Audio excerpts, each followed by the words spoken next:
વોરરૂમની શરૂઆત કરીશું રાજનીતિના સમાચારથી। લોકસભા ચૂંટણી નજીકમાં છે ને આયારામ ગયારામનો દોર શરૂ થઈ ચૂક્યો છે ને ખાસ કરી અલગ અલગ રાજકીય પક્ષના લોકો છે તે ભાજપમાં જોડાવા આતુર છે ને તેવામાં ગુજરાત કોંગ્રેસના અનેક પૂર્વ ધારાસભ્ય હવે ભાજપમાં જોડાય તેવી પૂરેપૂરી શક્યતા છે। એક એવા નેતા કે જેના માટે સી.આર. પાટીલે પહેલાથી જગ્યા ખાલી કરી રાખી હતી। સી.આર. પાટીલે જાહેર મંચ પરથી 2 વાર તેમને આમંત્રણ આપી ચૂક્યા છે કે તમારા માટે મેં બસમાં રૂમાલ મૂકી રાખ્યો હતો પરંતુ તમે સમય ચૂકી ગયા છો, પરંતુ કદાચ એવું લાગી રહ્યું છે કે તેમના માટે સમય આવી ગયો છે। કયા છે આ નેતા કે જે ભાજપમાં જોડાઈ શકે છે, જણાવશે અમારા સહયોગી મનીષ પુરોહિત। જી મનીષ।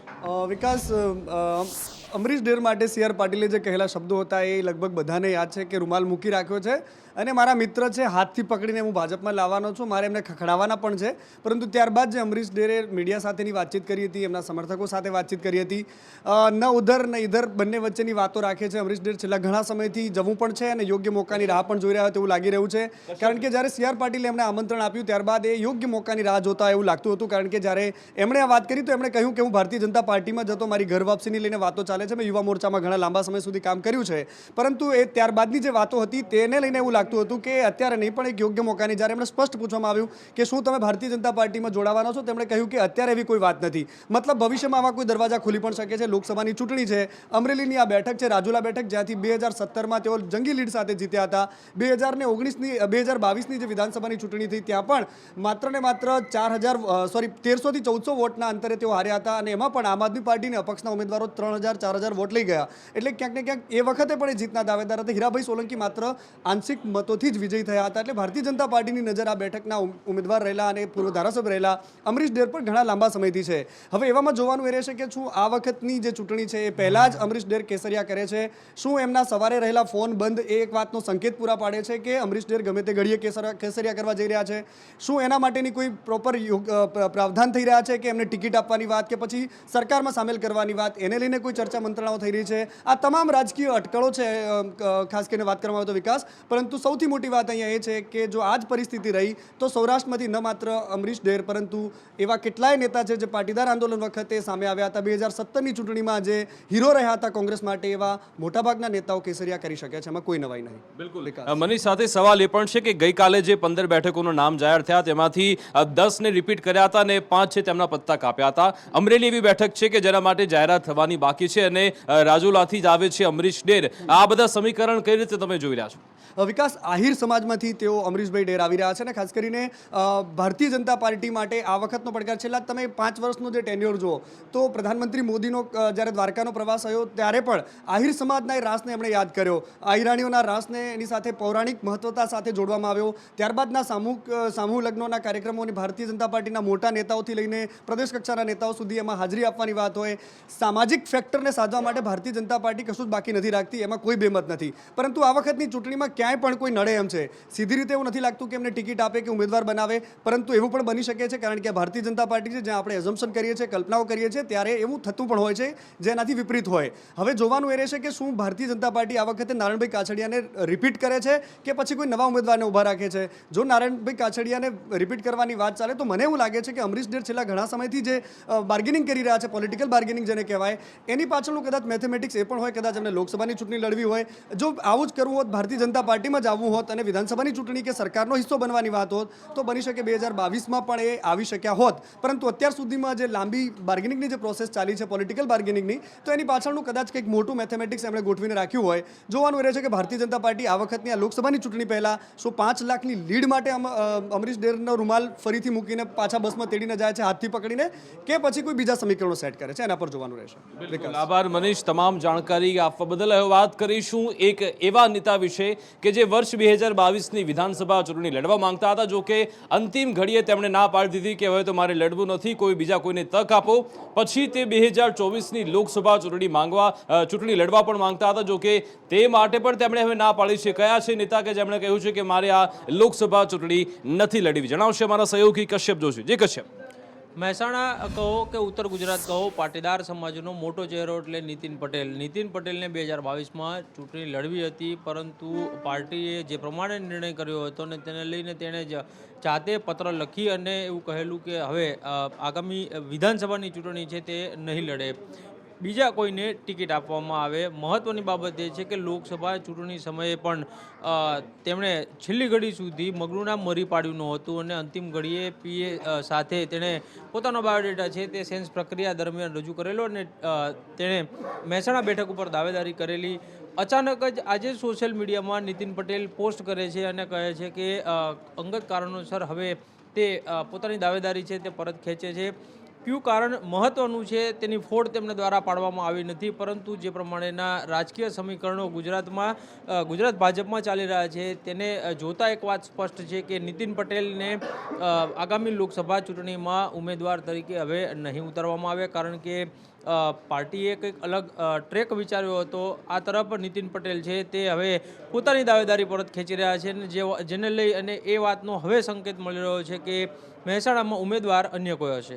જી બિલકુલ, અહીંયાથી પ્રબળ દાવેદાર હતા નીતિન પટેલ. જોવાનું રહેશે કે હવે મહેસાણાથી ભાજપ કોને મેદાનમાં ઉતારે છે. વાત કરીશું કોંગ્રેસ વિશે. આ વખતે એવું લાગી રહ્યું છે કે 2024ની લોકસભા ચૂંટણી પ્રિયંકા ગાંધી પણ લડવાના છે. તેમના માટેની કઈ બેઠક હશે તેના પર ચર્ચા વિચારણા થઈ રહી છે. ચર્ચા એ પણ હતી કે કદાચ રાયબરેલીથી કે જે સોનિયા ગાંધીએ બેઠક ખાલી કરી છે ત્યાંથી લડવાના છે, પરંતુ હવે સમાચાર એવા આવ્યા છે કે ગુજરાત નજીકની એક બેઠક છે ત્યાંથી પ્રિયંકા ગાંધી ચૂંટણી લડી શકે છે. કઈ આ બેઠક છે અને શું સમીકરણ આ બેઠકના છે જણાવશે અમારા સહયોગી સંજય ચૌધરી. જી સંજય.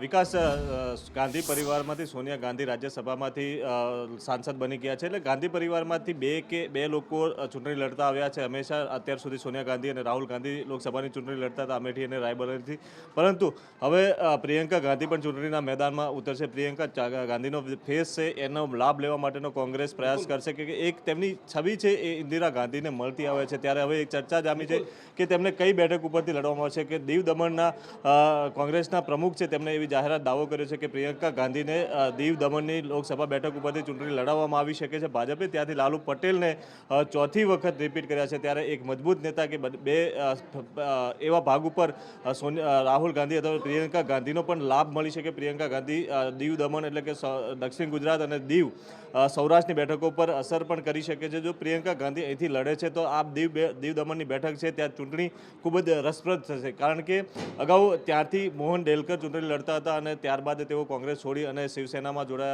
જોડાયા હતા. એ એક આખો લાંબો ઇતિહાસ છે. પરંતુ જો પ્રિયંકા ગાંધી હવે ફરીથી અહીંયા પ્રિયંકા ગાંધી ચૂંટણી લડવા આવે છે તો ફરીથી દીવ દમણ બેઠકનું રાજકીય મહત્વ ખૂબ જ વધી જશે.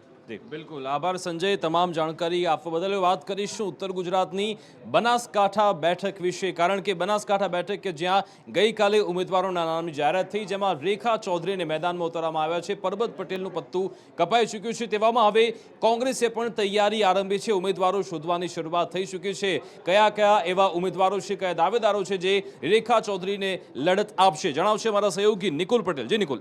જે બિલકુલથી અત્યારે જો વાત કરવામાં આવે તો બનાસકાંઠામાં ભાજપે જે છે તે રેખા ચૌધરીને ઉમેદવાર તરીકે જાહેર કરી દીધા છે. એ રેખા ચૌધરી છે કે જેઓ બનાસ ડેરીના આદ્ય સ્થાપક ગલબા કાકાના પૌત્રી છે અને તેમને જે પશુપાલક અને ખેડૂત ફેક્ટર છે તે જોઈને તેમને જે છે તે ભાજપે એક ટિકિટ જાહેર કરી દીધી છે. તેમનું નામ જાહેર કરવામાં આવ્યું છે, પરંતુ તેની સામે જે છે તે અત્યારે મજબૂત દાવેદાર તરીકે જ્ઞાનીબેન ઠાકોર છે તે દેખાઈ રહ્યા છે, કેમ કે કોંગ્રેસના ફાઇટર નેતા તરીકે જ્ઞાનીબેન ઠાકોર જે છે તે સામે આવતા હોય છે. જ્ઞાનીબેન ઠાકોરે 2017માં વિધાનસભાના હાલના અધ્યક્ષ શંકર ચૌધરીને પણ જે છે તે વિધાનસભાની ચૂંટણીની અંદર હરાવ્યા હતા. અને મહત્વની વાત એ છે કે કોંગ્રેસના મહિલા નેતાઓમાં તેમનું નામ જે છે તે મોખરે છે. હાલ તેમનું નામ જે છે તે અત્યારે ચાલી રહ્યું છે. મહત્વની બાબત એવી છે કે તેમની સાથે સાથે દિનેશ ગઢવીનું નામ પણ જે છે તે ચાલી રહ્યું છે, જેઓ પ્રદેશ નેતૃત્વની અંદર પણ તેઓ જે સ્થાન છે તે ધરાવે છે. ત્યારે ટૂંક સમયની અંદર બનાસકાંઠાનું જે ચિત્ર છે તે સ્પષ્ટ થાય તેવી શક્યતાઓ છે. બિલકુલ, આભાર નિકુલ તમામ જાણકારી આપવા બદલ. સાથે સાથે સમાચારમાં આગળ વાત કરીએ તો રાહુલ ગાંધી ન્યાય યાત્રા સાથે આગળ વધી રહ્યા છે અને હવે તેમની ન્યાય યાત્રા ગુજરાતમાં પ્રવેશવાની છે. તેનો આખો જે કાર્યક્રમ છે તે નિર્ધારિત થઈ ચૂક્યો છે. ક્યાંથી તેમની ન્યાય યાત્રાની શરૂઆત થશે, ક્યાં પૂર્ણાવતિ થશે, ક્યાં ક્યાં વિરામ લેવાના છે, કોની સાથે બેઠકો થવાની છે, આખો ગુજરાતનો તેમનો કાર્યક્રમ નક્કી થઈ ગયો છે. શું છે તેમની ન્યાય યાત્રાનો કાર્યક્રમ, જણાવશે અમારા સહયોગી જયંતિ ચૌધરી. જી જયંતિ. રાહુલ ગાંધી અત્યારે ભારત જોડો ન્યાય યાત્રા કરી રહ્યા છે. 3 દિવસ ગુજરાતમાં તેઓ રહેવાના છે. 7 માર્ચે તેઓ ગુજરાતની અંદર પ્રવેશવાના છે ગુજરાતની અંદર.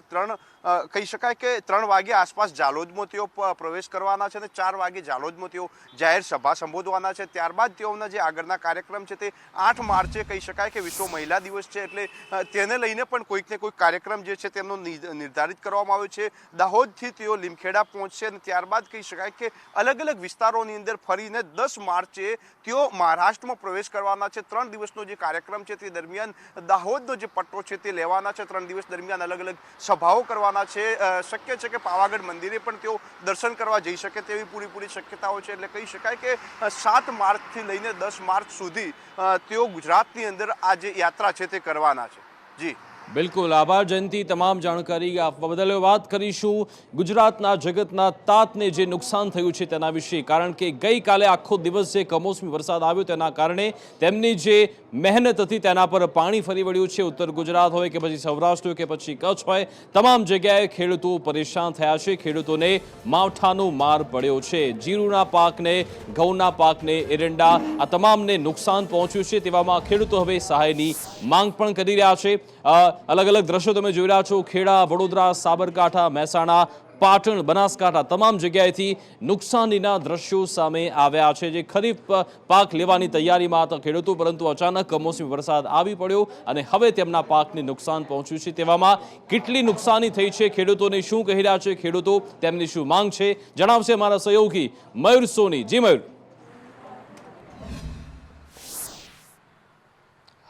બિલકુલ, માવઠાએ સૌથી વધારે નુકસાન ખેડૂતોને કર્યું છે ને તેમાં પણ ઉત્તર ગુજરાત, સૌરાષ્ટ્રના અલગ અલગ વિસ્તારના જે ખેડૂતો છે તેમને સારા એવા પ્રમાણની અંદર નુકસાની થઈ છે. પાટણની અંદર જીરું પકાવતા ખેડૂતો માટે તો રાતા પાણીએ રોવાનો વારો આવ્યો છે, કારણ કે રાધનપુર, સમી સહિતના વિસ્તારોની અંદર મોટા પ્રમાણની અંદર જીરુંનું વાવેતર થયું હતું ને ત્યાં લગભગ 50% કરતાં વધુનો જીરુંનો જે પાક છે તે ગઈકાલના માવઠાની અંદર સાફ થઈ ગયો છે.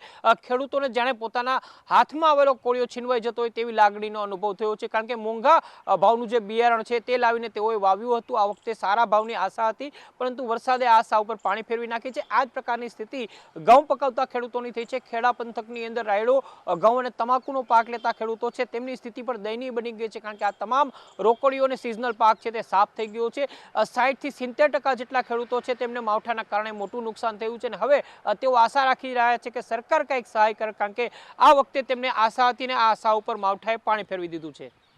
બિલકુલ, આભાર મયુર, તમામ જાણકારી આપવા બદલ. તો રવિ પાક હોય કે પછી ઉનાળુ પાક હોય, ચોમાસુ પાક હોય, તમામ વખતે ખેડૂતો પરેશાન થયા છે. વર્ષ 2023થી અત્યાર સુધીમાં 6 થી 7 વાર કમોસમી વરસાદ વરસી ચૂક્યો છે. તેવામાં ફરી એકવાર કમોસમી વરસાદ આવતા હવે માંગ થઈ રહી છે કે વળતર આપવામાં આવે, જલ્દીથી સર્વે થાય. કોંગ્રેસ નેતા પાલ આંબલિયાએ પણ આવી માંગ કરી છે. તેમણે કહ્યું છે કે સરકાર સત્વરે આ અંગે સર્વે કરાવે અને સહાય ચૂકવવામાં આવે. શું કહી રહ્યા છે પાલ આંબલિયા, આવો સાંભળીએ.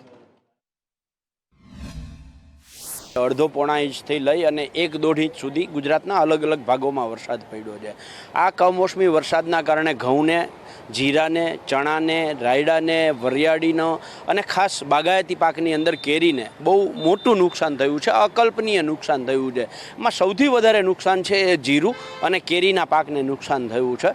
પણ આ વર્ષનું તમે જોવું સરેરાશ તો લગભગ 6 વખત કમોસમી વરસાદ થયો. એ ખરીફ સિઝન હોય, એ શિયાળુ પાક હોય, ઉનાળુ પાક હોય, 6 વખત કમોસમી વરસાદમાં દરેક વખતે સરકારે વાયદો કર્યો કે અમે સર્વે કરાવશું.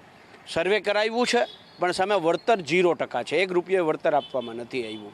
આ વખતે સરકાર એવો મોદી સાહેબની ગેરંટીઓ અને વાયદાઓની જેમ સરકાર વાયદો કરી અને કંઈ ન આપે એવું ન બને એવું જાહેર માધ્યમોના માધ્યમથી મારી માગણી છે કે ખેડૂતોને ખરેખર નુકસાન થયું છે એની સામે એમને વળતર આપવામાં આવે.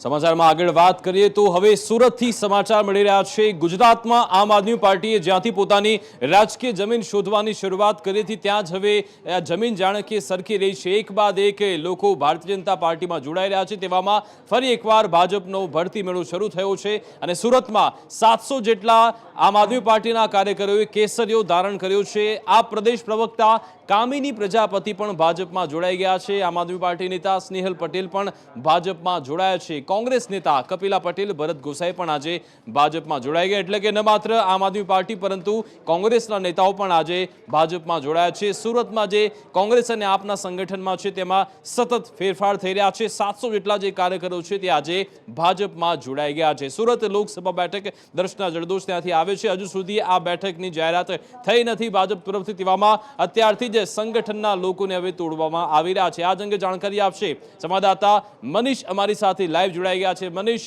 કોણ કોણ આજે ભાજપમાં જોડાયું છે અને શું રણનીતિ છે તેના માટેની? જી બિલકુલ, વાત કરીએ તો લોકસભાની ચૂંટણી જેમ જેમ નજીક આવી રહી છે તેમ તેમ ભાજપનો ભરતી મેળો છે તે તેજ થઈ રહ્યો છે અને ખાસ કરીને સુરતમાં કોંગ્રેસના પૂર્વ કોર્પોરેટર અને આમ આદમી પાર્ટીના કોંગ્રેસ જે કહેવાય કે કોર્પોરેટરના ઉમેદવાર જોડાઈ રહ્યા છે. એટલે કહેવાય કે 700થી વધુ કાર્યકર્તાઓ છે ત્યાં જોડાઈ રહ્યા છે. યુવાનો ખાસ કરીને જોડાઈ રહ્યા છે. ત્યારે તેમની પાસેથી જાણવાના પ્રયાસો કરીશું. બેન, પહેલાં ક્યાં હતા અને અત્યારે જોડાવાનું કારણ શું? પહેલાં હું આમ આદમી પાર્ટીમાં હતી અને પ્રદેશ પ્રવક્તાનો મારો હોદ્દો હતો અને બસ હવે ઈચ્છા થઈ છે કે ભારતીય જનતા પાર્ટીમાં જોડાવવું છે. બેન, તમે પહેલાં ક્યાં હતા અને અત્યારે કેમ જોડાઈ રહ્યા છો? હું કોંગ્રેસની પૂર્વ કોર્પોરેટર કપિલા પટેલ. બસ આપણા વડાપ્રધાન શ્રી નરેન્દ્ર મોદીજીની અવિરતપણે ચાલી રહી જે પ્રગતિશીલ વિકાસ, દેશનો વિકાસ કરવાની જે ગતિ છે એ ગતિથી પ્રેરિત થઈને શ્રીરામ મંદિર જેવા શુભ કાર્યો કર્યા છે એમણે. એ કાર્યોથી પ્રેરિત થઈને અમે આજ બીજેપી પાર્ટી જોઈન કરીએ છીએ. બેન, તમે કઈ પાર્ટી માટે પહેલાં? આમ આદમી પાર્ટી. હું આમ આદમી પાર્ટીમાં હતી. મૈસુરિયા પ્રિયંકા નામ છે મારું. કેમ જોડાઈ રહ્યા છો?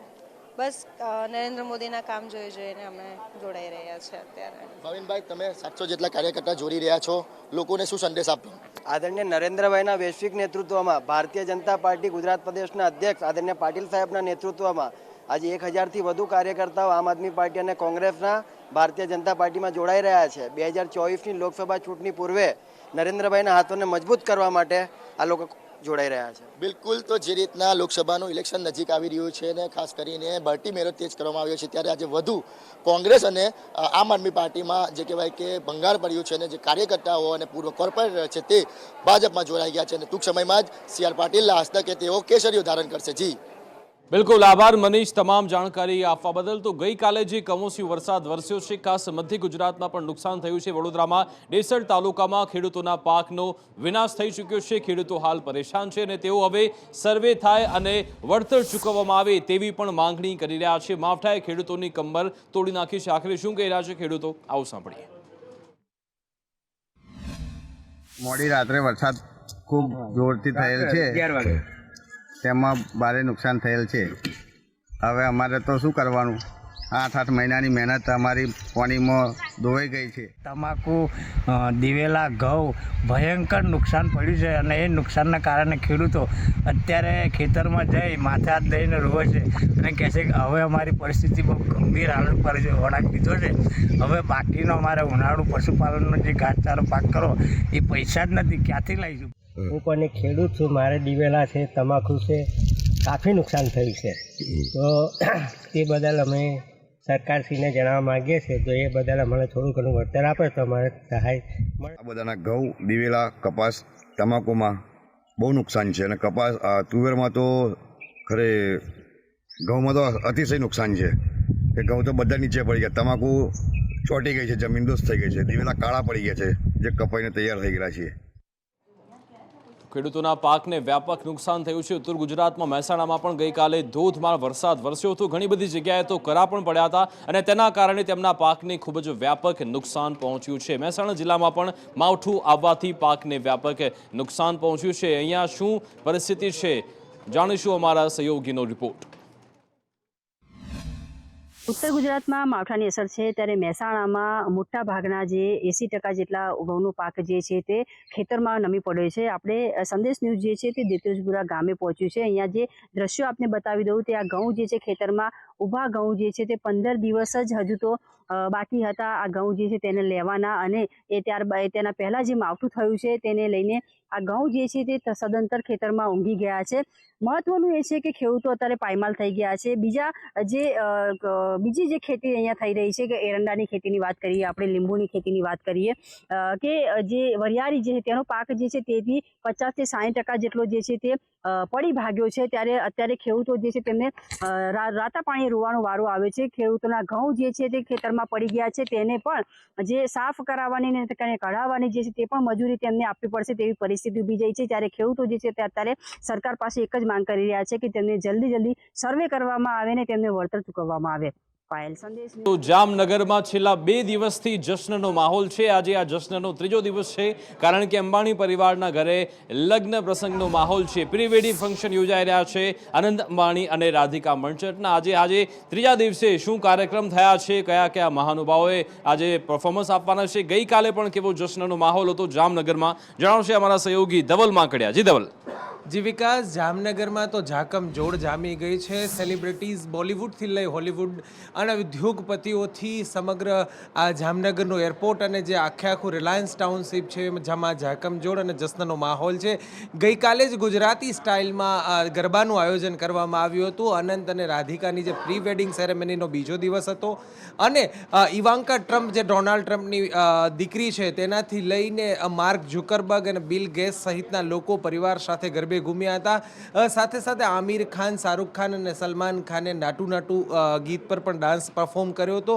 સાથે સાથે અનંત અને રાધિકા અને મુકેશ અને નીતાએ પણ પોતાનું હિન્દી ગીતો પર પરફોર્મન્સ આપ્યું હતું. આજે પણ ઘણા પરફોર્મન્સ છે અને આજે પ્રી વેડિંગ સેરેમનીનો અંતિમ દિવસ છે.